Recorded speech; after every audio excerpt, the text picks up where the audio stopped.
Hello and welcome back to my studio. Today something a little different, a painting demonstration, and then I'm going to put the painting in a frame and we'll see the final result. What am I painting? I'm painting a beautiful panoramic scene, as I said, with a difference. So let's find out how this turns out.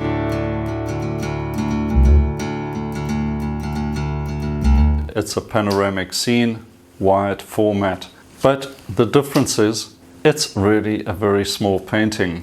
In fact, it's this size. And the point of this is, I want to show you how you can paint an expansive scene in a small format and still get something interesting and attractive. And then we're going to frame it up and have a look and see what panorama looks like in a small format. Our palette of colors, you can use oils, acrylics, gouache, doesn't matter.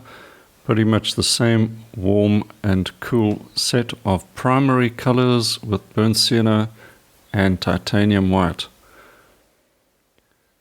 The reference I'm using merely as a guide and actually just to inspire me for this type of scene, and also to have a look at the wind pump, or as we call it in South Africa, windmill, for some reason. But the scene, I have changed the mountain range at the back just to have a long strip of cool color back there. The sky, a bit of yellow, titanium white, keeping it very simple. Lots of paint. When you're using a small format like this, you must use lots of paint. You kind of have to make up for the tiny size of the painting with generous amounts of paint and brushwork. Mixing up the cool color for the distant mountain, blues, a touch of alizarin perhaps, and white. Just a very sweet color.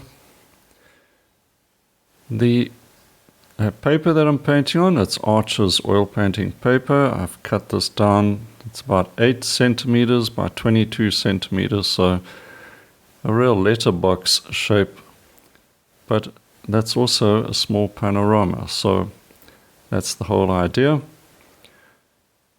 Desaturated colors for the distant landscape, the aerial perspective as yellow disappears and the other warm colors, we're left with blues and violets, warming it up slightly as it comes forward with a little bit of red in there, but so desaturated that it's kind of a gray, a warmish gray.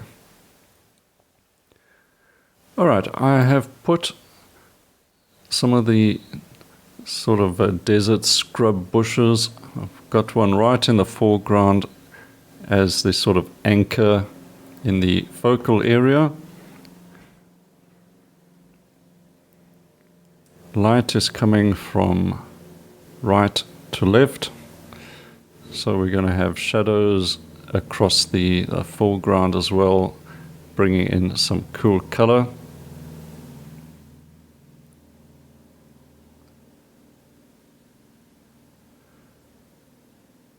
And of course, because it is it's kind of a desert scene, semi-arid region, the Karoo region in South Africa, so a lot of warm colors and desaturated yellows, etc. But it's not all that as well. We have this thorny scrub bush that seems to get all the water when there is water, and it stays relatively green. So there are sort of greenish yellow colors, and they form a nice balance to the warm reddish colors as well.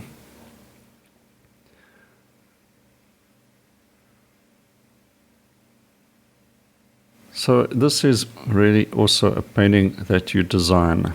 Right? You design the composition. You place shapes where they're going to look pleasing.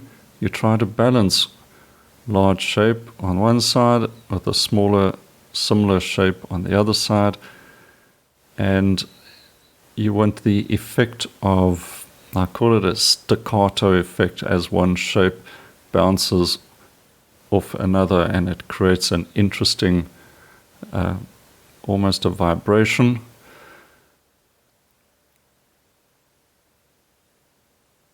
These little touches of blue-violet shadow sort of bouncing off the yellows, but they must harmonize, so they desaturated, the desaturated yellows and reds next to desaturated blue-violet. As we come forward, the colors will warm up. Just dropping in these notes of color like notes of music, placed in the right place, look good and sound good.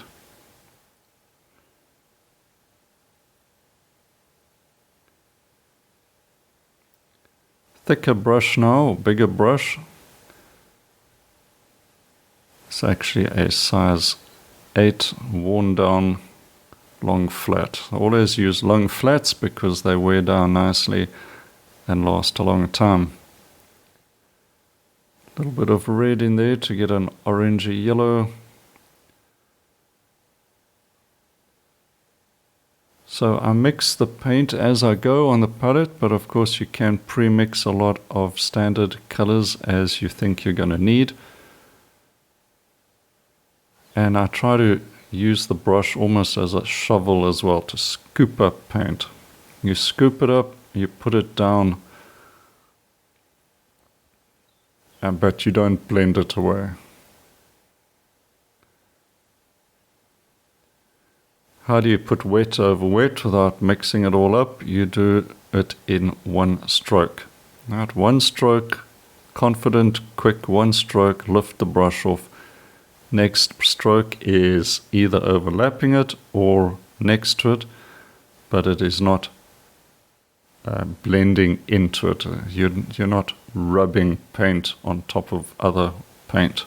That's looking for trouble. You just spread it on over the top, glide it on.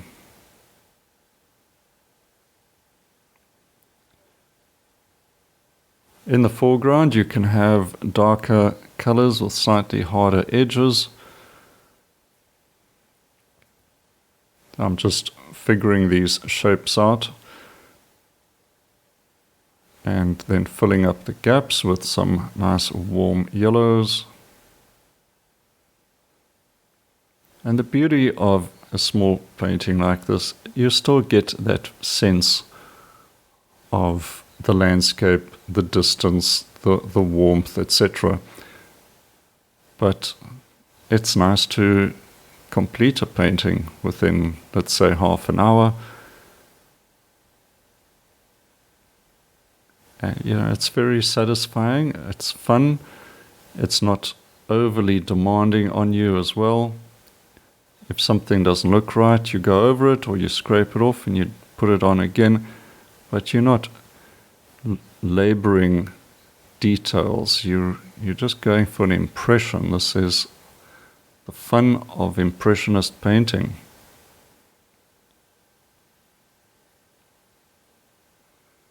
The reference has long ago disappeared. I don't need it anymore. It was simply a guide to get me on the right track, but subsequently it is all about, as I said, designing your painting, your composition, placing colors.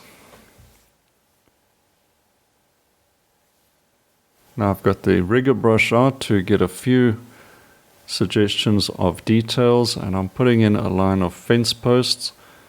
This is sort of a view you'd get perhaps from your car driving past this countryside, but invariably there's fence posts somewhere, and these little vertical dark shapes provide some structure and also a bit of interest to the very soft-edged shapes in the distance. Varying the posts, lean them here or there, different sizes.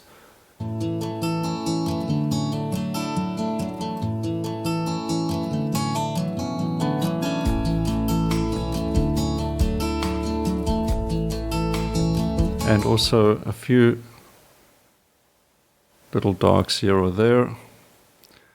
But we need the wind pump.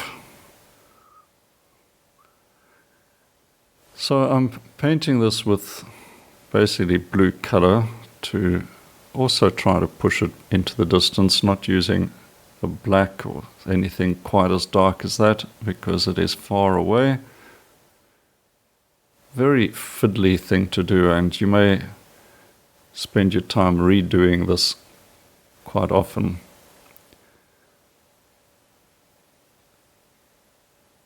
But of course I just want the idea. Doesn't have to be perfect.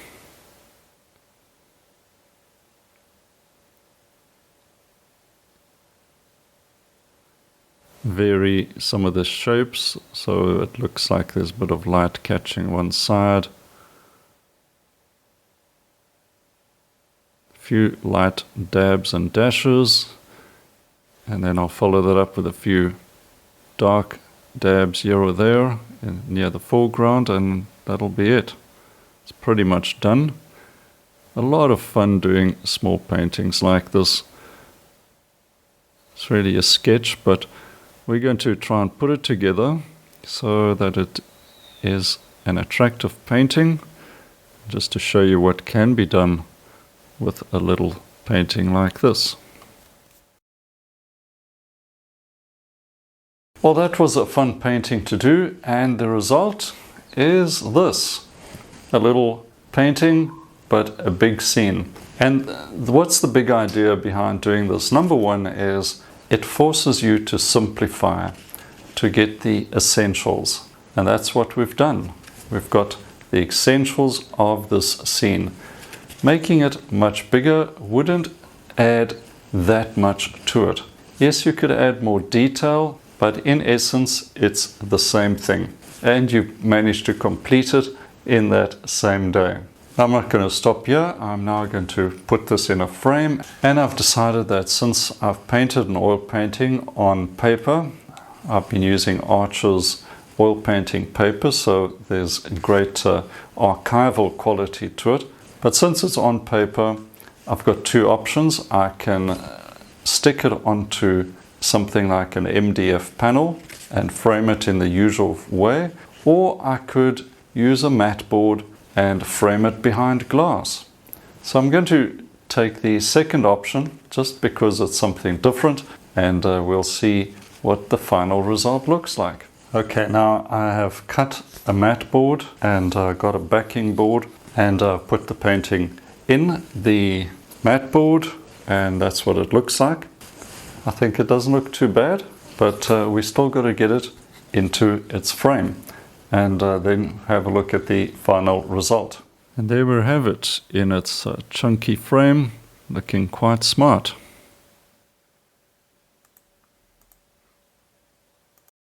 Well, I hope you enjoyed that little demonstration, and also a bit more about the process of presenting the painting, putting it in the mat board, having it framed, and just finishing it all off. So this is one option you can try out, perhaps for a more modern look, contemporary type approach, and you can make something special out of a small format painting like this. Well, I hope that's inspired you to try out some painting, maybe create your small format painting and have it framed up something like this for your own home or office. Alright, don't forget to subscribe to this channel, hit notifications so you don't miss the next video, and don't forget as well, I've got a free course for you up here.